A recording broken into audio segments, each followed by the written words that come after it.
Welcome to our class today. I am teacher Dove, and today we are going to study the meanings of the word to, T-O-O in English. Jodi a, nan klas nou jodi an, nou prale etidye tout sens mot to kapab genyen en anglais.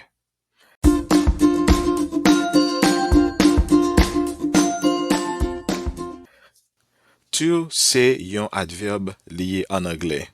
Nan yon lot video, nou gen pou nou fe, nan yon lot video, nou gen pou nou explike ki sa yon adverbe ye, e koman yo modifiye lot mot ki nan alantou yo nan phrase.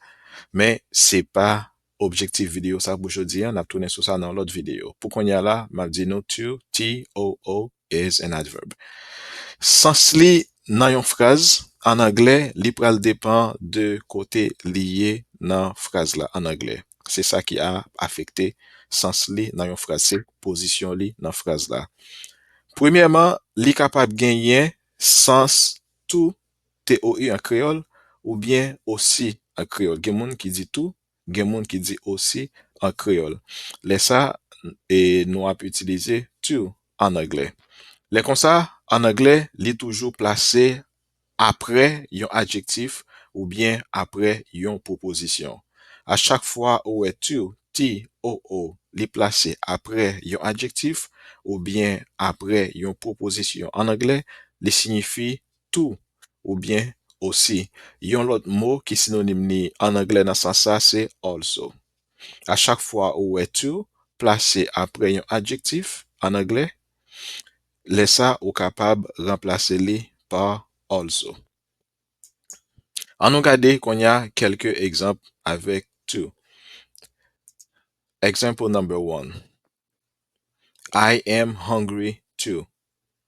Nou gen hungry ki se yon adjektif. E nou gen to ki plase apre li. Nan kasa, to signifi aussi. Mwen menm kapab di mwen gran gou. A kreol mwen kapab di mwen gran gou too. Ou bien kapab di mwen gran gou aussi. I am hungry too. Deuxième phrase nou genyen, nou di Anne is happy too. Anne li content too. Happy is an adjective, too is an adverb. Le fait que to li plase apre adjectif la, sens li, m kapab di Anne is happy also. Kit m di Anne is also happy ou bien m di Anne is happy also. Pa gen trop diferans. Ok? Pa gen trop diferans kote m plase also a. Men, to li menm li dwe plase strictement apre adjektif la. An nou gade to nan yon troasyem ekzamp. Mwen genye I am going to the movies too. I am going to the movies too. La mwen genye to ki plase apre tout yon proposition. I am going to the movies.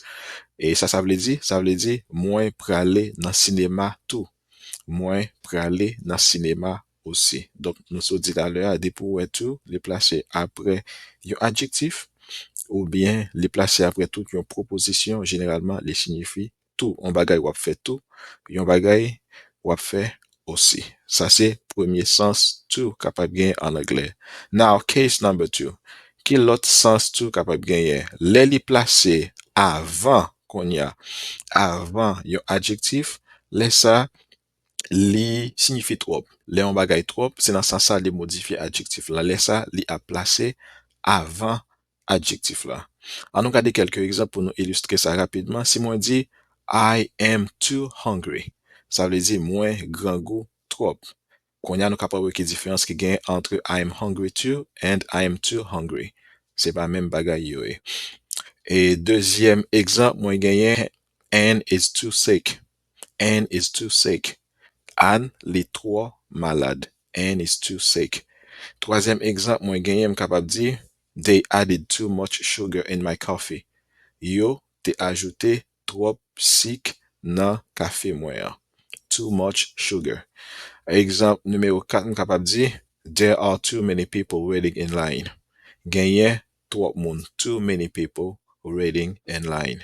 Genyen trop moun ki nan ling, ki kampe nan ling ou bien ki apton nan ling. Jan nou kapab gade nan deux denye exemple sa yo, mwen itilize too many avec too much. Ok? Mais ki diferans ki genye entre deux formulasyon sa yo? Sa nou pense? Nou ap kon repons lan nan prochain video mwen gen pou mwen pote. Merci parce que nous te gade ti bout de vidéo aujourd'hui. S'il vous plaît, abonnez et puis partagez vidéo à bayon l'autre monde qui voulait améliorer ou bien pour li anglais yo. Again, I am Teacher Dove and I'll see you for our next video. Stay tuned.